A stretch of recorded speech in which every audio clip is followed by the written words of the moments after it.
This is ABTV, Animal Bites Television.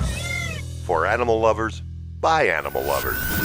Happy Monday, beautiful people. Last week I talked about the use of endangered animals in traditional medicine. It's a pretty heavy topic because the practice is so outdated, unsustainable, and downright immoral. But you should know that there are some animals used in medicine and medical research that have actually been proven to be effective, sometimes even life-saving. So in today's episode, I'm going to talk about 5 of these animal MDs and what they've done to keep us healthy. My name is Jason Miller, and you're watching 5 Weird Animal Facts. Some of these pictures are kind of gross, so, trigger warning.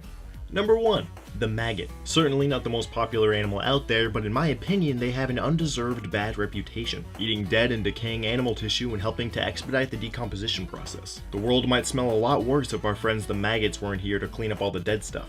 Not only do they feed on the rotting flesh of dead things, if given the opportunity, they'll dine on the rotting flesh of animals that are badly injured. And this is why they're welcomed into some hospitals. When maggots feed, they secrete an enzyme that breaks down dead tissue but leaves healthy tissue alone. So if a patient comes into the hospital because they have an open wound that just isn't healing correctly, a bunch of maggots wearing scrubs and surgical masks are applied to the wound under a piece of gauze and get to work. Studies show that a week of maggot therapy removes more dead tissue than a week of standard surgery. That's because maggots have more motivation than surgeons. If they eat enough dead tissue, they get to turn into a fly, and that's exciting. However, after 2 weeks of maggot therapy compared to 2 weeks of standard surgery, an equal amount of dead tissue is removed by each. One of the obvious benefits of maggot therapy is that human error is no longer a factor. Also, it's more inexpensive than standard surgery and works faster in the short term. The biggest downside is the gross factor. Not everyone might feel comfortable having these microsurgeons placed under their wounds, but the process is entirely painless because the dead tissue being chomped on doesn't have any living nerve endings. You might feel little wiggles, but that's about it.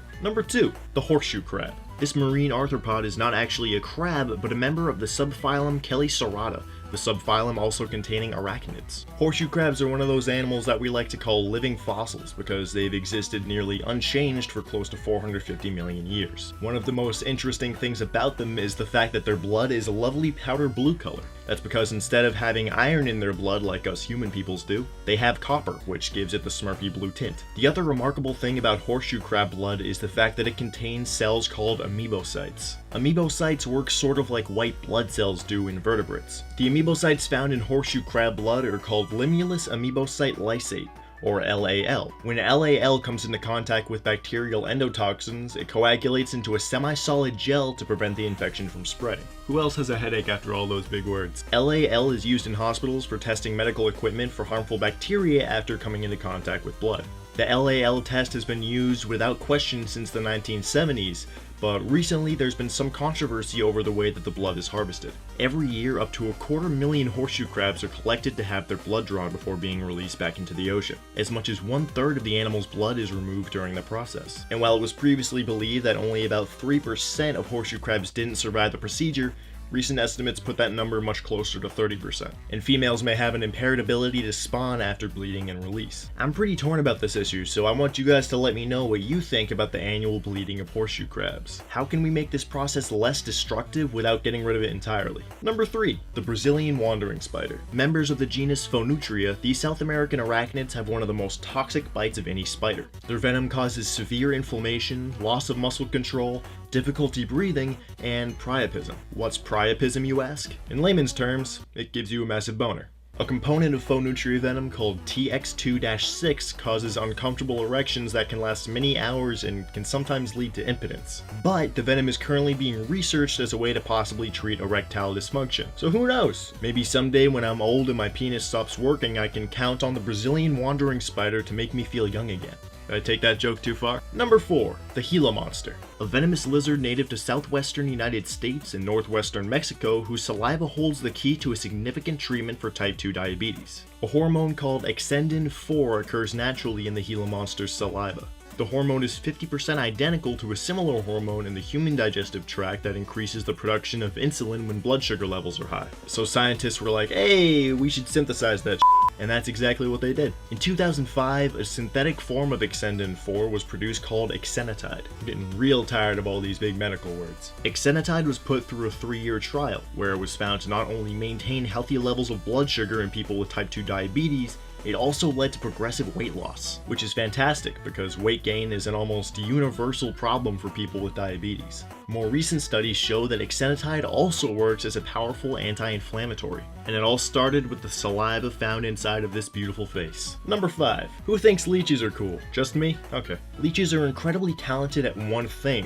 removing blood from other animals. And much like our friends the maggots, leeches can be found in many hospitals. Here's why. Let's say a patient was in a bad knife-related accident and had to have one of their fingers reattached. During surgery, muscles and arteries are easily put back into place. However, smaller veins are too fragile to reconnect surgically. This means that after the operation, veins will continuously pump blood into the finger without having veins to carry the blood back out. This causes the finger to become swollen with blood clots and turn a lovely purple color. This is where the leech comes in.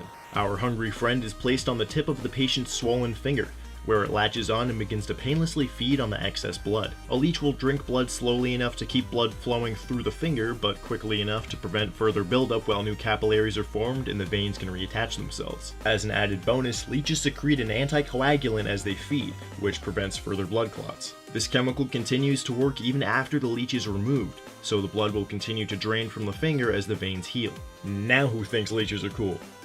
Still just me, that's fine. Thanks for watching. Let me know in the comments down below what animals and topics you want to see in future episodes. Like and share this video, and subscribe to Animal Bites TV for more awesome animal things and stuff. Follow me on all my social media garbage if you wanna. And until next time, my friends, my name is Jason Miller, and I'll see you next Monday on 5 Weird Animal Facts.